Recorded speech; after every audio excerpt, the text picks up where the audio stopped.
sa hindi napag-uunawang mga bagay na ito, sila'y na naiinis, sila'y nagagalit. Datapwat yung nagsasalita ay pawang katotohanan lang ang sinasabi.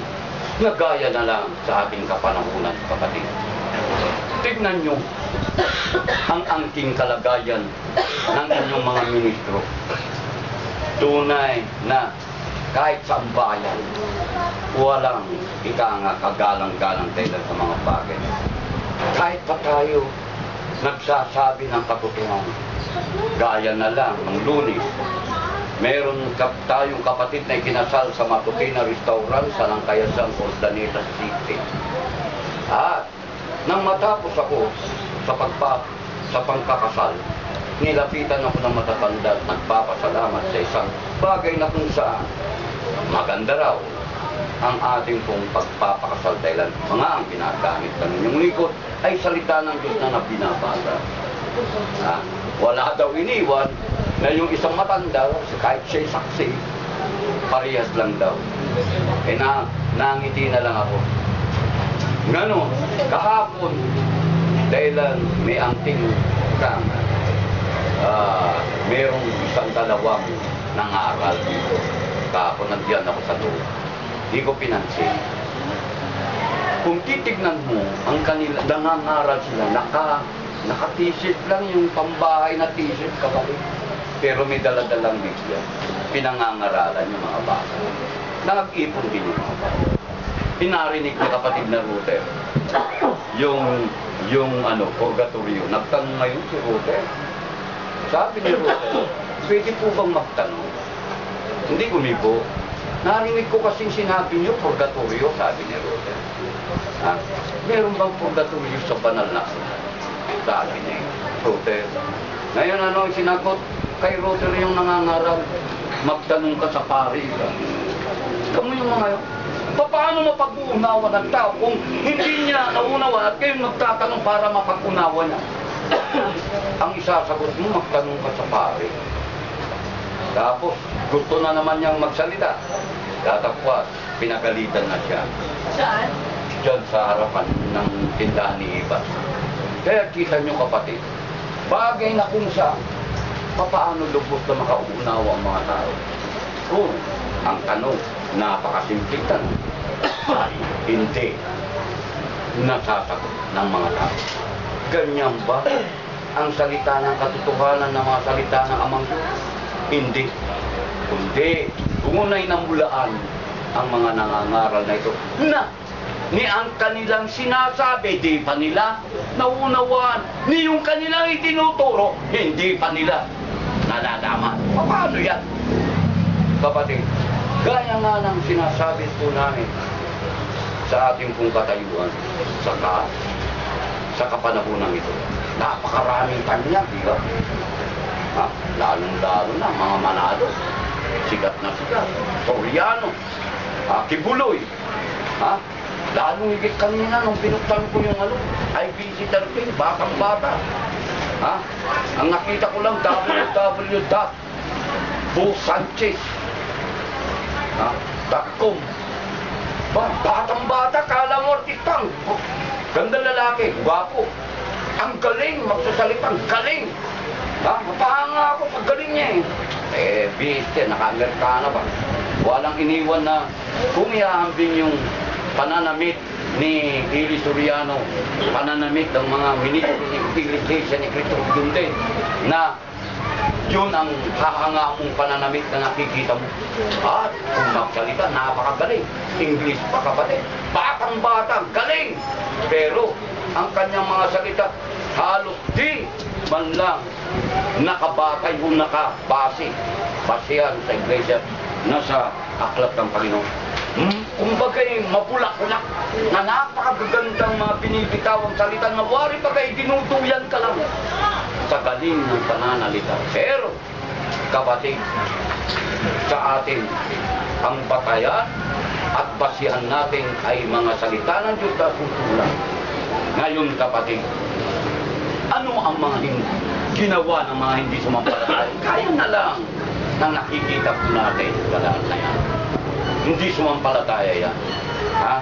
sa nangangaral at nagpapayag na bawat isa sa atin na salita ng Diyos. Anong ginawa? Hindi kahit ang mga apostol ng kapatid. Ha? Minangan na una na, yung mga sinugo ng Ama. Mga propeta. Ha? Magmula noon, mga propeta. Ha? Mga pantas na lalaki. Ha? Ang iba, pinapatay nga, pinapako. Sa ating kapanahonan, nung isinugo na ng bugdog na anak, humirang ng 12 alagad o apostol.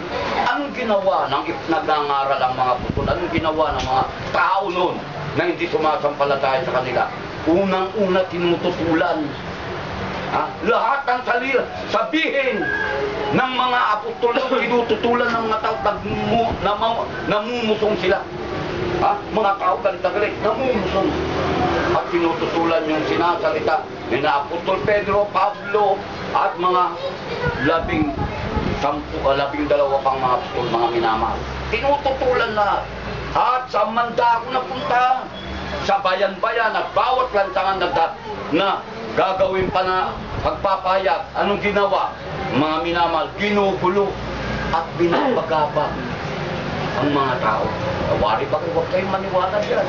Alam nyo yan, mga kanyan, ang mga Diyos niyan, mga tiyan. Pag pumasok kayo, hindi ba sasabihin ng mga tao? Ha?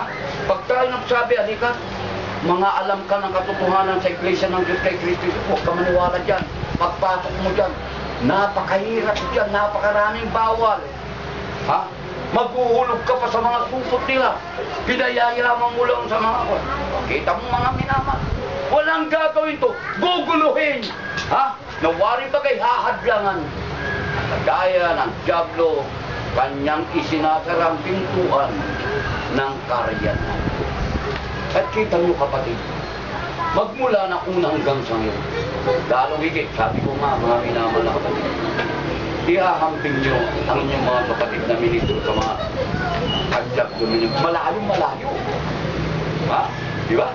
Malayo-malayo kapatid, yung mga iba. Lalong higit si Soriano, may sariling cable TV. Ha? Iglesia ni Cristo. Napaka-high-tech ang mga gamit. Lalong-lalong manood ka ang Iglesia ni Cristo. Kahit sanda ko ng sanglibutan. Oo, maipapakita. Jerusalem, ipapakita. Kahit saan tulog-tulog, ipapakita yung mga kapatid nila ang dami. Ganon din si Ganon din si Ili Soriano. Yung magtanong ka kay Ili, papasok tayo sa Tokyo, papasok tayo sa Madrid, papasok tayo sa China, papasok tayo sa Japan. Kita mo yun na. Instant na may magtatanong sa Japan. Kausap si Ili Soriano na narito lang. Kung Taiwan, kung saan. Sa kanyang baluarte. Pero kita mo, high-tech ha. Ipipid up kagad, Japan, ipipid up kagad, Israel, ipipid up, iba-iba. Kita mo, isa atin kapatid, hirap na hirap. Kung hindi pa, hindi pa biniyayaan si kapatid na lang sa internet ka. Kita nyo, iba, lalakwa. Mapasalamat tayo sa Panginoon, mga minamahal na kapatid. Patapos na yung mga kapatid na mga kapilya natin, sasabihin na natin komportable mga kapatid, napipinturahan na. Kapatid yan.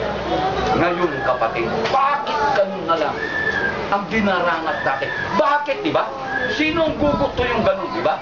Kahit ang Panginoon ayaw niya ng ganun eh. Kaya nga sabi niya, kahit sinabi niya sa lahing ito, yung mga yaan na hindi sumasampalataya, tunay na pupus-pus ang kaputan at kagalitan ng Panginoon. Kita mo kung paano na nga ididiktik ng Panginoon ang kagalitan kaputan sa mga tao ito. Bakit tayo nakararanas ng mga ito? Na ayaw naman natin dahil tumutupad lang naman tayo, sumusunod sa kalooban ng sama. Ito kapatid. Ang gustong ipanaunawa ng Panginoon sa bawat sa atin upang lalong titibay at tatatag ang ating pong pananampalataya dito po sa Juan, Kapitulo 15, talata 18 hanggang 20. Narito po. Kung kayo'y kinabuutan ng sanglibutan, ay inyong talastas na ako muna ang kinabuutan bago kayo. Kung kayo'y taga-sanglibutan, ay ibigin ng sanglibutan ang kanyang sarili. Ngunit sapagkat kayo hindi taga-sanglibutan, kundi kayo'y hinirang ko sa sanglibutan, kaya napupot sa inyo ang sanglibutan. Alalahanin ninyo